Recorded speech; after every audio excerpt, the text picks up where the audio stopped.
வணக்கம் உறவுகளே, நாம் ஒரு பேழை மீனை உயிரீரை பயன்படுத்தி நாம் ஒரு மீன் கொழி வருது பார்ப்போம் உறவுகளே. அருமையான பெரிய மீன் தான், ரொம்ப நேரம் ஓடிட்டுருக்கு. நாம் இதை பிடிச்சிடலாம் உறவுகளே. ஏகதேசம் கட்டா மீனுன்னு தான் நினைக்கிறேன். ரொம்ப பெரிய மீன் பாருங்க உறவுகளே.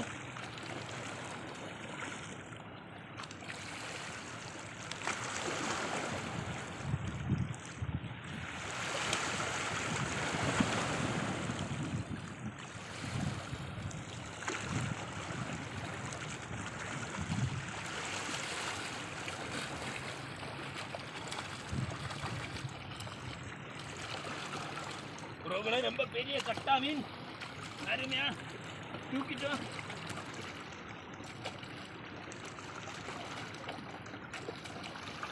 உறவுகளே பாருங்க, நாம பிடிச்ச கட்டா மீன், ரொம்ப பெரிய கட்டா மீன், அருமையான நாம பேழை மீனை உயிரிழையா போட்டு நாம் பிடிச்சிருக்கோம். அருமையான கட்டா மீன், மிகப்பெரிய கட்டா மீன் பாருங்கள் உறவுகளே. ரொம்ப சதை பற்றுள்ள கட்டா மீன் உறவுகளை பாருங்கள். நம்ம இதையெல்லாம் உறவுகளெல்லாம் பங்கு வச்சு எடுக்கிறதுக்காக தான் நம்மளோட இன்றைக்கி தொழிலும் சக்ஸஸ். ஓகே உறவுகளே, பாய்.